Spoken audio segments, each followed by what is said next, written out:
Ayer comentamos en el programa la decisión del gobierno estadounidense de aplicar aranceles a varias exportaciones chinas, incluyendo paneles solares y autos eléctricos.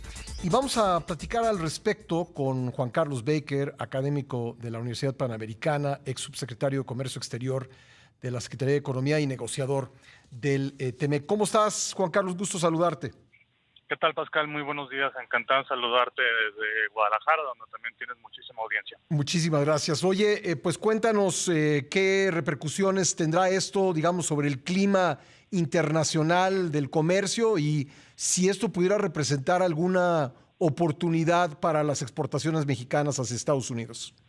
Claro, pues mira, ayer se da a conocer ese anuncio que ya mencionabas tú, que pues francamente no tiene nada de sorpresivo. Creo que ya desde hace tiempo se venía cocinando, por ahí hubo declaraciones de otros funcionarios previo a que saliera ese decreto anunciado el día de ayer, pero creo que lo que también tenemos que tener en mente, Pascal, es que esto simplemente es una continuación de pues una guerra comercial que incluso data de la época de Donald Trump, o sea, ya tiene varios años que se ha estado cocinando esto, incluso algunos de los aranceles que se anunciaron ayer, pues simplemente es un incremento de 25 a 50 o similar. Ahora, en términos del impacto que esto tiene en comercio directo entre México y China, me atrevo a pensar que es relativamente poco, porque obviamente con unos aranceles de ese tamaño vigentes desde hace tantos años, pues francamente el comercio que existía, si es que todavía existe aún, pues es bastante limitado, ¿no? Me parece que lo más importante es la señal que se está dando, una señal además en tiempos electorales, en donde pues Estados Unidos dobla la apuesta en términos de la rivalidad que tiene con China. Creo que también es de alguna manera incluso un movimiento de parte del presidente Biden, pues para hacer un símil de las declaraciones que ha hecho Donald Trump camino a su candidatura, ¿no? Para México, pues sí puede representar una oportunidad en el sentido de que los productos que antes, insisto, venían de China hacia Estados Unidos, pues ya no lo podrán hacer, lo poco que quede, y en ese caso, pues los productores estarán buscando otros lugares de donde continúen surtiendo el mercado estadounidense, y pues México en ese aspecto es el lugar ideal, ¿no? Ahora, digamos, en cuanto a exportaciones puramente mexicanas, pues no somos grandes productores de paneles solares ni de automóviles eléctricos, ¿verdad? De hecho, esa es una muy correcta apreciación, Pascal, porque algo que yo he platicado también es que toda esta, de alguna manera es histriónico, ¿no? Cuando hablan de que los coches exportados de México a Estados Unidos, que sean chinos, van a tener aranceles, eso no está sucediendo, no exportamos ese tipo de vehículos, entonces en ese aspecto, pues no hay una afectación como tal, en todo caso es prospectivo, ¿no? Sí.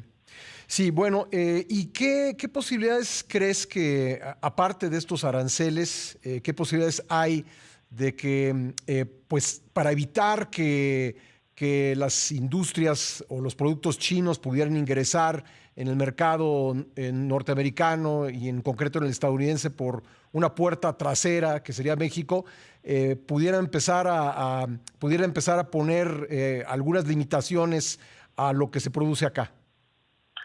O sea, sí se podría, pero déjame aquí hacerte dos acotaciones, Pascal. Primero, un producto que se fabrique en México utilizando mano de obra mexicana, insumos locales, que pague impuestos, que cumpla con las reglas de origen del TEMEC, ese producto se califica como mexicano. Es decir, el origen del capital no es una cuestión relevante para determinar si paga o no aranceles. De ahí que empresas japonesas, coreanas, alemanas, pues hacen productos en México y los exportan. Entonces, en ese sentido, si viene una empresa china o de cualquier lado y cumple con todos estos requisitos, pues en teoría no debería de tener ningún inconveniente para exportar.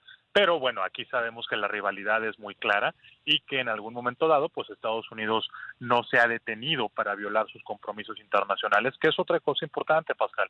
Esto que está haciendo Estados Unidos es ilegal bajo la jurisprudencia comercial, no es que los vaya a detener, pero sí hay que decirlo. Entonces, yo creo que técnicamente esto lo que abre la puerta es a que las empresas vengan y cumplan con todo esto que te estoy mencionando. Eso no necesariamente va a implicar que no haya irritantes. Y yo creo que incluso entre más nos acerquemos a la campaña electoral en Estados Unidos y en el momento en el cual también haya pues definiciones en México sobre cuál será la política comercial, la política hacia China también del nuevo gobierno, pues este tipo de irritantes se mantendrán muy en la superficie. Me llamaron mucho la atención las declaraciones que dio el ex representante comercial de Estados Unidos, Robert Lighthizer, al periódico The Wall Street Journal, pues haciendo énfasis en algo que ya había él escrito en un libro el año pasado, pero haciendo énfasis en que Estados Unidos tiene que tomar medidas para reducir los déficits comerciales que tiene con distintos países, incluyendo México. En caso de ganar Trump la presidencia de Estados Unidos en noviembre próximo, ¿crees que estas tesis de Lighthizer pudieran conducir la política comercial de Estados Unidos en general, pero específicamente hacia México? Yo creo que sí, porque incluso tal vez aquí el pensamiento del embajador Lighthizer se ha ido afinando con el paso de los años, pero en esencia, si nos remontamos al discurso que estaba vigente hace 8 años, eso era lo que planteaba el presidente Trump, de que él consideraba que al momento de tener un déficit, o sea que importaban más de lo que exportaban, eso era algo malo porque el país estaba perdiendo, entre comillas. Desde la explicación económica, técnica, eso no es correcto, pero vaya, en términos del mensaje y la narrativa que eso generó, pues fue muy, muy potente. Entonces, si llega otra vez al presidente Trump a ganar la elección de noviembre, pues claramente estas políticas estarían nuevamente en su plan de trabajo y posiblemente incluso tal vez hasta más agresivas, Pascal, porque hace 8 años pues no teníamos todo lo que ya hemos vivido en este tiempo, es decir, la pandemia, la agudización de ciertos conflictos geopolíticos. Entonces yo creo que los que proponen esas tesis se sienten hasta reivindicados con lo que ha transcurrido estos años. Sí, porque además el déficit, desde que Trump perdió la presidencia, el déficit se ha ampliado, ¿verdad? El déficit comercial de Estados Unidos con México.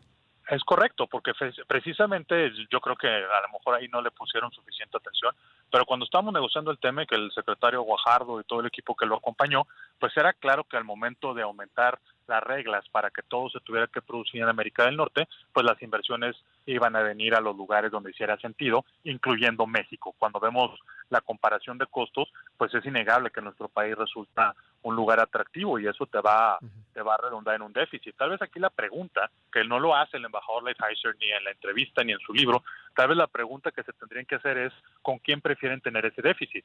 Si con un país que abiertamente está representando un reto para ellos, una pues cuestión ahí geopolítica, o con un país que ha demostrado ser un socio comercial constante por 30 años, como lo somos nosotros. Ya. Me quedan un par de minutos. Preguntarte por último si en caso de ganar Trump y en caso de prevalecer estas hipótesis, el primer lugar o uno de los primeros lugares en los que se manifestaría sería en la revisión del tratado del TEMEC que tiene que hacerse en 2026. Yo creo que la revisión del 2026 es una gran oportunidad si la sabemos canalizar, o puede ser una pesadilla. En mi perspectiva, no hay duda que este tipo de temas van a estar en la palestra. O sea, ¿qué vamos a hacer con China? ¿Qué vamos a hacer con las nuevas políticas industriales, tecnologías que queramos desarrollar, etcétera? Si se acerca a esa discusión desde un punto de vista proteccionista, las cosas pueden salir muy mal. Si lo vemos como un tema de construcción, pues yo creo que ahí los cimientos de lo que se hizo no solamente en el TEMEC, sino también desde el TLC anterior, pues eso debería ser una base muy muy robusta para continuar construyendo, pero hay que estar preparados, Pascal. Yo ahí escuchaba con Rodrigo también hace unos días, Rodrigo Pacheco, que se anunció otra vez el lanzamiento del cuarto de junto, esas consultas de la Secretaría de Economía con el sector privado. Eso es muy útil, pero se tiene que ampliar y se tiene que hacer más público para garantizar que lo que vayamos a proponer en el 2026 pues sea congruente con todas estas ideas y que además pues le beneficie a México en su conjunto, ¿no? Pues Juan Carlos, muchas gracias, un gusto platicar contigo, te mando un abrazo hasta Guadalajara. Siempre tus órdenes, hasta pronto. Gracias, Juan Carlos Baker, académico de la Universidad Panamericana y ex subsecretario de Comercio Exterior.